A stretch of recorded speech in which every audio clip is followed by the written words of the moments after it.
Welcome to our History Now podcast. Welcome, everyone. When we think about travel today, our minds, they often jump straight to freedom, right? Adventure, maybe even a spur-of-the-moment road trip. Yeah, that's the modern ideal, isn't it? But for Black Americans back in the 1950s and 60s, the whole experience of travel was profoundly different. Worlds apart. It wasn't just a simple journey. It was really an act demanding immense courage, meticulous planning, and crucially, unwavering community support. Mm-hmm. We're going to explore what it truly meant to navigate this country's roads during mid-century America. That's such an essential framing. Because the simple act of moving freely, something many of us just take for granted now, Right. was often a huge struggle.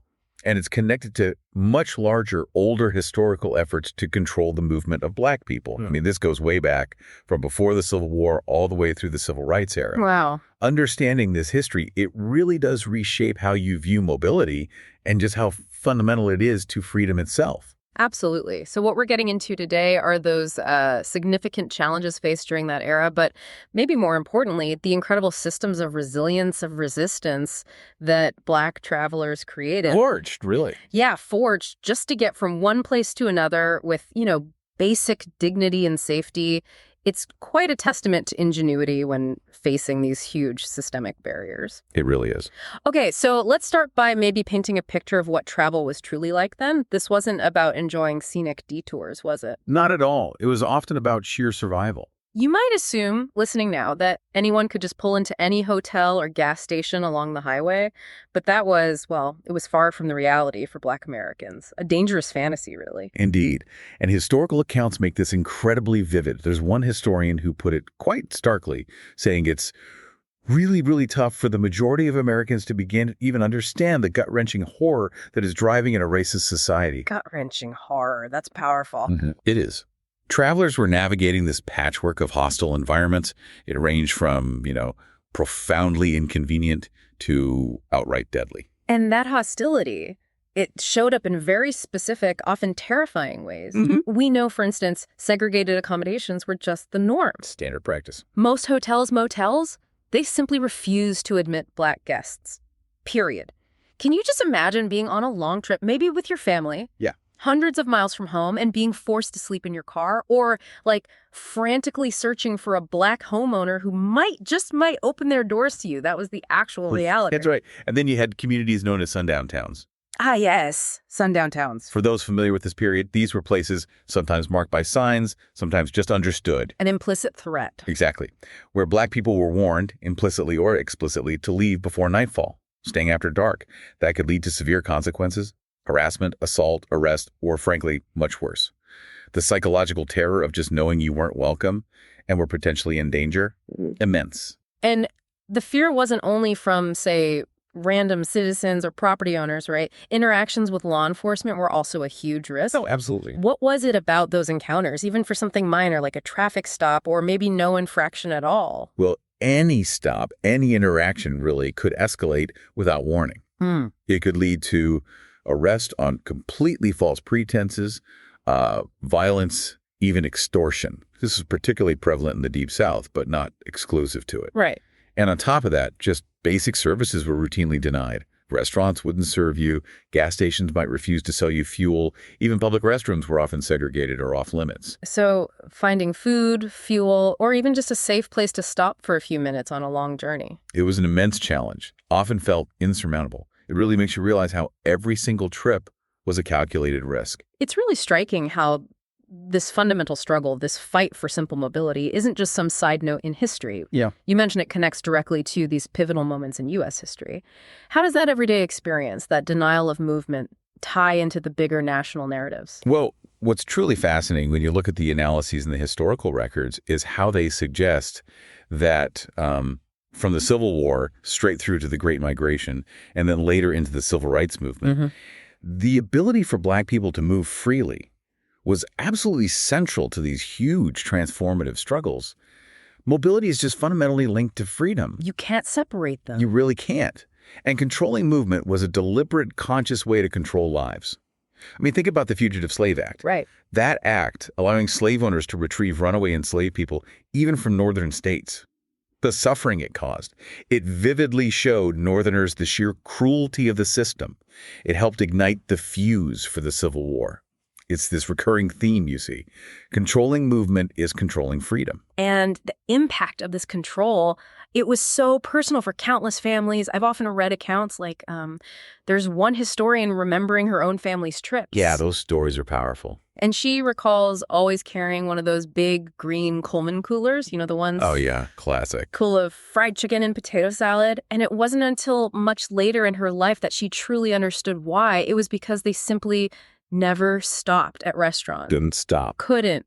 That one anecdote, it just shows the intense level of preparation, the absence of everyday conveniences that were required just for a basic road trip. It's heartbreaking to imagine, really. It truly is. The foresight needed was extraordinary. So, faced with such a, treacherous landscape, how did families manage these journeys? How did they find safe passage through such hostility? It clearly wasn't just about packing a cooler, right? Oh, not at all. That was just a start. One of the most powerful, most tangible tools that emerged during this time became the Negro Motorist Green Book. The Green Book, yes. It was, and I don't think this is an exaggeration, quite literally a lifesaver for so many people. For listeners who might not know the full story, can you tell us a bit more about its origins? Why did it become so absolutely indispensable? Sure.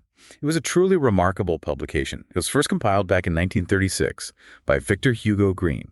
He was a postal worker up in Harlem. A postal worker? Yeah, and he recognized this profound unmet need for a guide like this. So he created it and became an annual travel companion, published every single year until 1966. Wow, for 30 years. What exactly did it offer? I'm guessing it was more than just a list of hotels. Oh, far more. It was really comprehensive. It listed safe places for Black travelers to eat, to sleep, get gas, shop, find mechanics, even places to relax across the entire U.S. Really mapping out a network. Exactly. And it even included parts of Canada and the Caribbean eventually. It was meticulously designed to help travelers avoid the constant humiliation, the potential danger, and just the sheer uncertainty of being turned away or worse. Think of it as mapping out pockets of affirmation and safety in a hostile land. The things people said about it, the users, that really tells a story, doesn't it? It does. You hear quotes like, you needed the Green Book to tell you where you could go without being embarrassed or harassed or even beaten. Powerful words. Yeah. Reflects the reality. It became this indispensable tool. Passed down, shared among friends and family. It was essential gear for any road trip back then. And it speaks volumes about its necessity, its importance, that it even found a distribution network through the Standard Oil Company. Really? Yeah, it was available at Esso gas stations.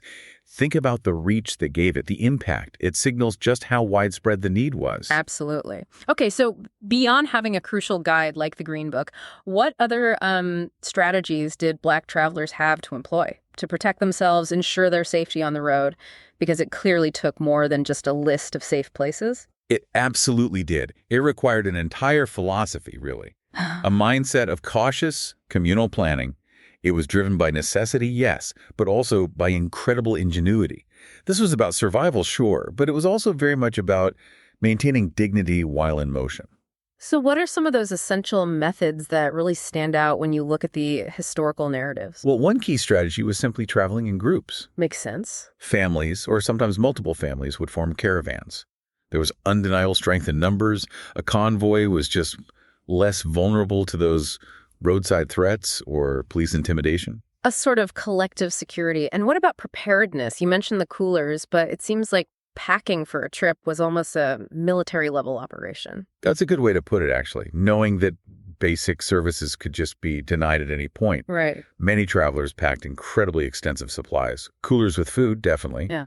But also extra gasoline, tools for potential vehicle repairs, blankets, pillows, sometimes even portable toilets. It was all about being entirely self-sufficient because you simply couldn't rely on the broader infrastructure that white travelers took for granted. So self-sufficiency, traveling in groups, what else? Did route planning play a big role? Huge. Strategic planning often meant completely bypassing certain counties or towns that were known for their hostility. You learned where not to go. Word gets around. Exactly. And some folks also preferred driving at night, actually, to minimize risky encounters, maybe avoid those sundown regulations, or just draw less attention. Interesting.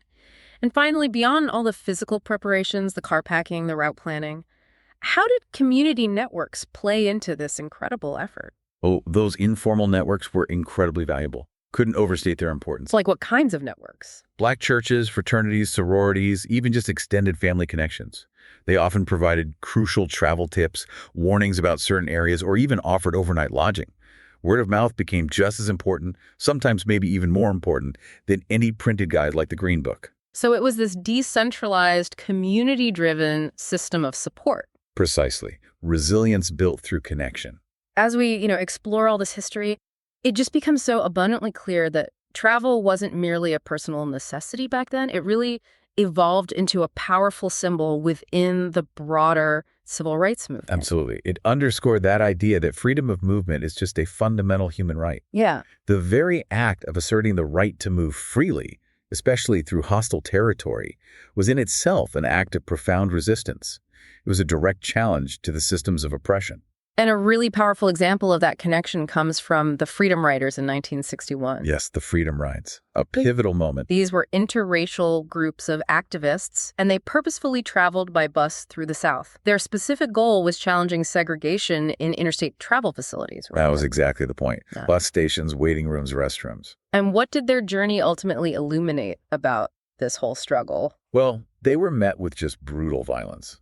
Beatings, firebombings, but their unwavering bravery, their commitment to nonviolence in the face of that brutality, it forced national attention onto the undeniable injustice of segregation in a way that couldn't be ignored anymore. It made it visible. It made it visceral. Their actions highlighted that direct link between the right to mobility and the larger struggle for full civil rights.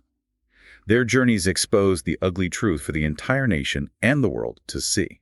And this pressure, along with, countless other efforts, protests, legal challenges, courageous acts by ordinary people every day, it eventually culminated in landmark legislation. Yes, the Civil Rights Act of 1964. Which outlawed segregation and public accommodations. That effectively dismantled the legal basis for the kind of discrimination in travel we've been discussing. That must have felt like a monumental shift. It was, without question, a watershed moment legally and significantly by 1966, just 2 years later, having fulfilled its crucial life-saving purpose. The Green Book. The Green Book ceased publication.